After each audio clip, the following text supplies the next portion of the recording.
didn't want to make this about me, but it kind of just is.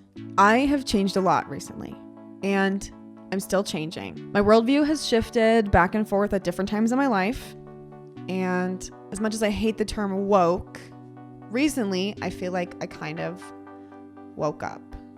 I want to tell you a story. I had parents that like to stay typically politically informed, but a lot of people didn't. Even so, I still had kind of a blissful childhood ignorance about politics. I mean, 9/11 sucked, and it was scary. I was in first grade, but it just seemed like after 9/11 happened, the only thing that was ever on TV was the war in Iraq and terrorism. And they were always doing something over there. We got boots on the ground and they got the military. And there was a certain point when I just started to tune it out. Besides, I was at that age where I was supposed to be like reading Harry Potter and playing wall ball and learning about Mesopotamia. And of course, by the time Obama got elected in 2008, I definitely considered myself a liberal. I was almost in high school. And so I definitely felt kind of a support for him. And I felt like America was making progress. And I would laugh at Sarah Palin. We believe, wait, I thought fast food joints? Don't you guys think that they're like of the devil or something? That's what, liberals, you want to send those evil employees who would dare work at a fast food joint that you just don't believe in. Thought you wanted to, I don't know, send them to purgatory or something. So they all go vegan. And when Obama was up for re-election, I was 1 month too young to vote for him as a senior in high school. But by a couple years into his second term, I could not care less. I personally had a lot going on. I had totally hosed a full ride scholarship to my university by dropping out a couple weeks into the term.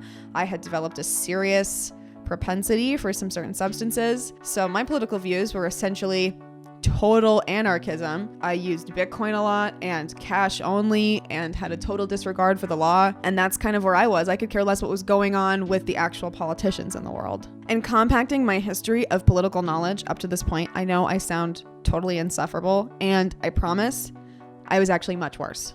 And then it happened. You know what I'm talking about? The election that changed everything. No, get those lights off! It's the election that got us where we are today, which seems like kind of a crazy place. Or maybe it's just now that I'm paying attention, I'm talking about the 2016 presidential election. Let me be clear.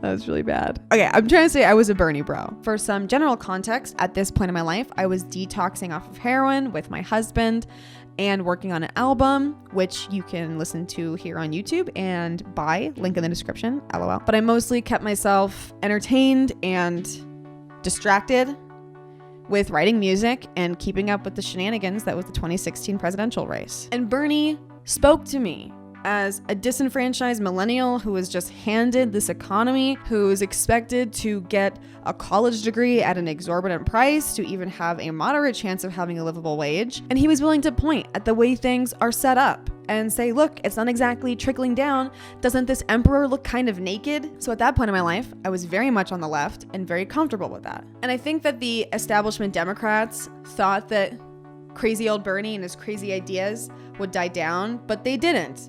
And then it was leaked that the DNC was biased towards Hillary Clinton and they were doing joint fundraising and they're supposed to be fair, but surprise, everything is terrible. And I guess I'd known the system was messed up and that's really what Bernie was saying all along, but really the DNC. And then when Bernie was out, I was out. I didn't vote. When my parents went to go to the polls, my husband and I just stayed home. And we live in a red state, so I didn't really care. It's not like my vote would matter in actually contributing to whether Trump got elected or not. But something weird kind of happened after the election. A lot of Bernie supporters just scattered. A full 12% of people that voted for Bernie in the primaries ended up voting for Trump in the general. And Trump was also anti-establishment, in a way, you know? At least at first, before he loaded up his cabinet with evangelicals. And I'm not saying I hopped aboard the Trump train, because I definitely didn't. But in spite of the fact that I was totally on board with social issues and with the economic policies that Bernie wanted, pretty soon after the election, I found myself watching YouTube videos of triggered SJWs overreacting to Trump being elected and laughing at them and thinking about how silly they were. And I would see protesters breaking shop windows, and I'd waggle my finger at them as if I hadn't literally been an anarchist a couple years ago and been wanting Bernie to eat the rich a couple months ago. Looking back on it, it was definitely a slow change, being okay with certain views. It started with Chris Ray Gun. I would watch some of his videos making fun of like pro Hillary Clinton music or content that was really cringy, and I would laugh at it. I hated Hillary Clinton and it was really cringy, but pretty soon I was being recommended Shoe on Head, and she was saying the wage gap wasn't real. Fine, June, we'll call it an earnings gap if that makes you happier. Okay. But from there I was recommended Blair White, and she was all of a sudden misgendering other trans people because they didn't like meet her definition of what a trans person is. But I still was watching her content, and I wasn't transphobic. I thought, you know, there's no way I'm transphobic. I'm cool with trans people personally, but I was still watching Blair White. And then Blair White went on Dave Rubin's show, and then I got introduced to Dave Rubin, and he had all kinds of people on his show. I mean, he had Milo on his show, and then I'd watch videos of Milo at colleges and cheer as he made people freak out who were like super sensitive, and would totally gasp at some of the things that he said because it was ridiculous and super offensive, but I would defend to my death his right to say it because of free speech. Fucking free speech! Like any set of ideas, Islam is like a religion. As any set of ideas, it deserves to be scrutinized. Well, I have scrutinized it, and I have found it wanting. I have found it lacking. Everywhere there is Islam, you will find women oppressed. Everywhere there is Islam, you will find...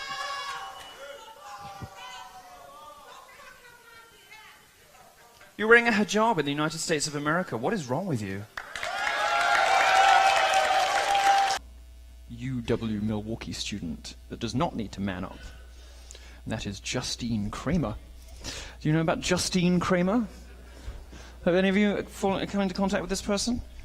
This quote-unquote non-binary trans... You're not laughing now, are you? You already know him.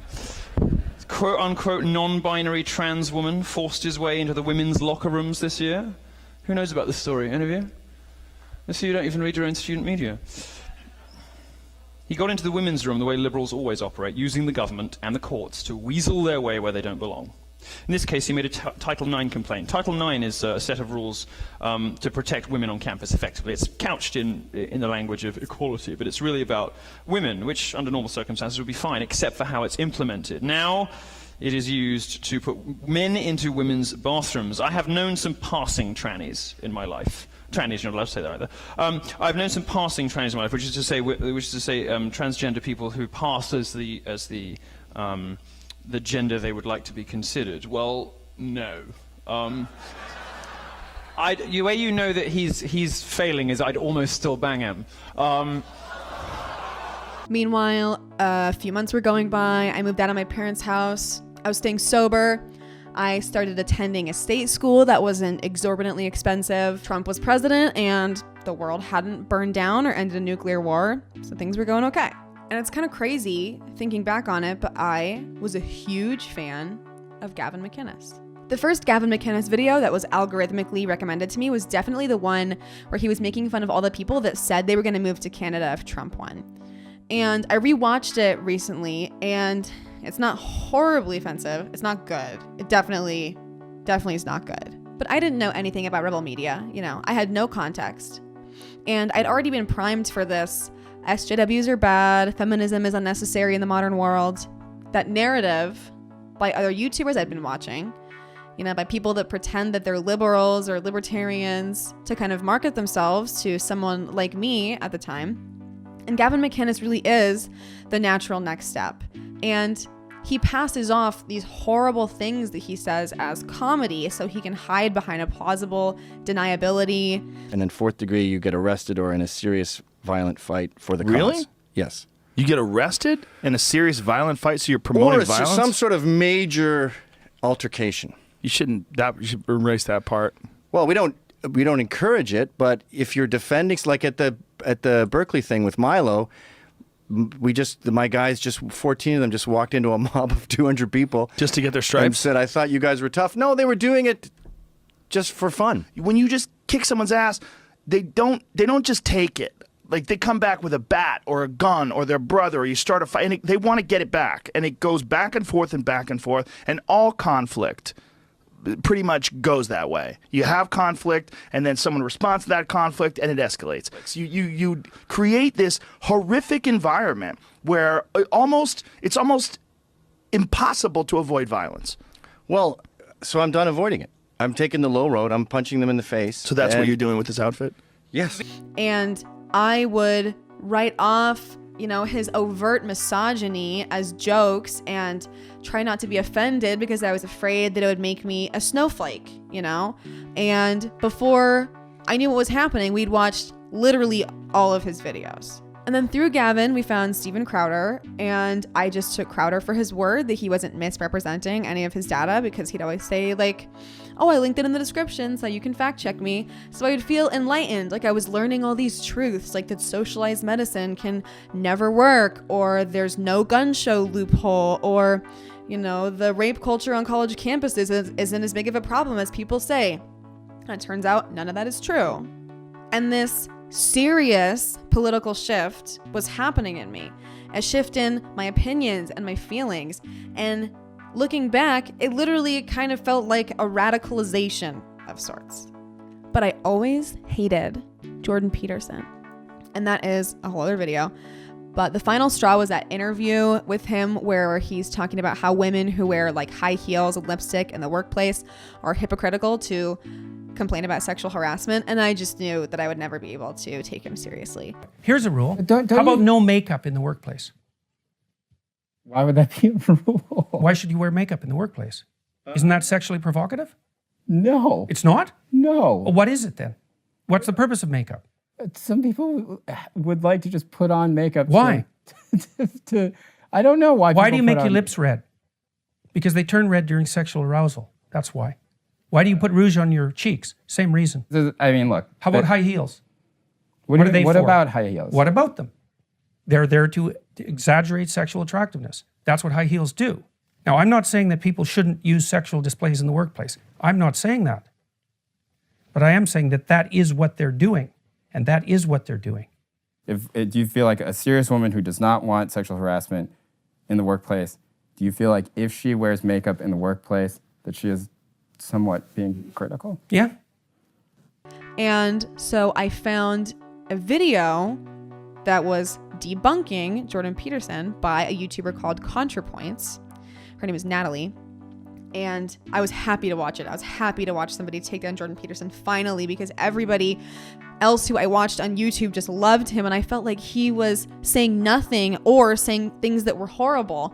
And I loved Natalie's video on Jordan Peterson. And then I watched some of Natalie's other videos, and some of them were too much for me at the time because I'd been pushed that far to the right. But a lot of them I really, really enjoyed. So I followed Natalie on Twitter to kind of check for updates about videos, and I was still following Shaun at the time. And then an article came out about Natalie and her YouTube channel, and in it had a characterization of Blair White as an ethno-nationalist. And Shaun did not like this and tweeted about how this was very unfair and that the article needed to fix this. So the people that wrote the article, which I've posted for you in the description, they fixed it, and they said, we're happy to clarify. And instead of calling Blair White an ethno-nationalist, they just listed some of the things that Blair White has personally done and some of the people that she regularly associates herself with and some of the things that they had done. Like I said, I linked it so you can read it and judge for yourself, but it talked about Milo, Lauren Southern, and like these people that I had been watching videos of, and kind of described some of the things they've been doing. And in it said, Milo, his ties to white supremacists are well documented. And I was like, what? That's ridiculous. He's gay and he's Jewish, and that's absurd. Just all the normal defenses that people give of him. But I read it and I did my research, and it's true. I was all of a sudden before me on my computer screen, there he was emailing other well-known white supremacists. There was pictures of him wearing Nazi memorabilia, and there he is doing karaoke with Richard Spencer, throwing up Sieg Heils, and I was blown away. And then it talked about Lauren Southern and some of the things that she had done, like being on a boat that other people were shooting flare guns at immigrants trying to just save their lives crossing a channel. And I was horrified. And in a flurry of research, I found out that all these people who I'd been consuming content from really were a lot more sinister and horrible than I ever could have imagined. I was really upset for a little bit there. You know, I felt lied to. I felt duped. I felt stupid for falling for it. A lot of these people were selling me a narrative, and I bought into a lot of it. By the time I found Natalie's videos, I was considering myself like a right-leaning libertarian or whatever. I was so like inundated by it, you know? I just let this pure shit like wash over me and color my life for a long time. And it changed how I was behaving and how I was thinking and the person I was becoming. And it turned me into this person that, looking back, I don't like. I really don't like. I was excusing like racism and homophobia and misogyny and transphobia and anti-Semitism from all these people and pretending like it wasn't affecting me at all. I mean, yeah, I was disenfranchised like a lot of people, but I let them play into my biases. I'm a woman and I was hurting the feminist movement. I'm bisexual and I had a horrible time trying to come out and I was hurting the LGBT movement. I have trans friends that I love and respect, yet I was absorbing this transphobic, horrible rhetoric and repeating it. I didn't know anything about racial issues at all and didn't try to look into it, but I was spouting this right-wing rhetoric about pulling yourself up by your bootstraps and falling into racial logical fallacies and not even realizing it. I'm ethnically Jewish and I was watching content from people that hate who I am just because of my ancestry. And I'm sorry.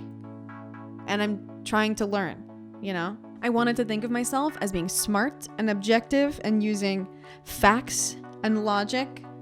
But really, I was just being intellectually lazy and not looking into anything for myself or learning anything for myself and taking talking heads for their word and just accepting their cherry-picked data. And it really changed who I was. And a lot of really talented people here on YouTube really did help me come out of that cave, you know? So I've linked some videos for you in the description, some that kind of just show how the anti-SJW and skeptic community misrepresent data, some that help me understand a more left-leaning point of view, and then a couple that show you how to identify white supremacist propaganda. And I really started thinking, you know? I started watching some videos and reading for myself, and I started thinking, you know, why am I trusting an anti-feminist to tell me what the modern feminist movement is? I would never, ever want to learn about NASA from a flat earther. Do I really know anything about the economy? This economic system creates horrible inequality for people all over the world, you know, and has put me in a position where I'm forced into low-wage jobs and don't have a lot of time to pursue my actual passions. So this is me saying we might be making some different kinds of videos. And we'll still make weird artsy stuff and music and funny shit for your viewing pleasure. But we're also going to tackle some political topics because I want to use this platform to educate and because I just kind of love it, you know? But I still want to welcome all gamer bros, centrists, and libertarians to this channel. But Nazi punks, fuck off.